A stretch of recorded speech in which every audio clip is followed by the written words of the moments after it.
Campus సెలక్షన్స్లో job వచ్చింది. నాన్న కష్టపడింది చాలు, ఇక వాలంటరీ రిటైర్మెంట్ తీసుకోమన్నాడు. అమ్మ కోసం కొంచెం పెద్ద ఇల్లు తీసుకోవాలి. చెల్లిని తనకిష్టమైన మెడిసిన్ చదివించాలి. శేఖర్కి ఇలాంటి కలలు ఎన్నో ఉండేవి. కానీ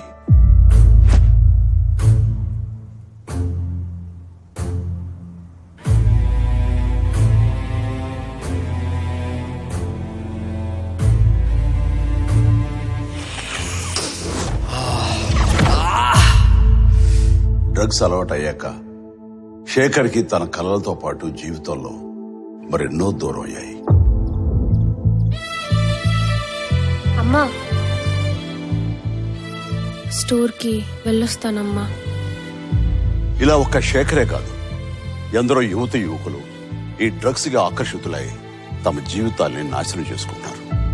మీకు తెలిసి ఎవరైనా ఈ డ్రగ్స్ అమ్మటం గాని, కొనటం గాని, వినియోగించడం గాని చేస్తున్నట్లయితే ఆ సమాచారాన్ని వెంటనే తెలంగాణ యాంటీ నార్కోటిక్స్ బ్యూరోకి తెలియచేయండి.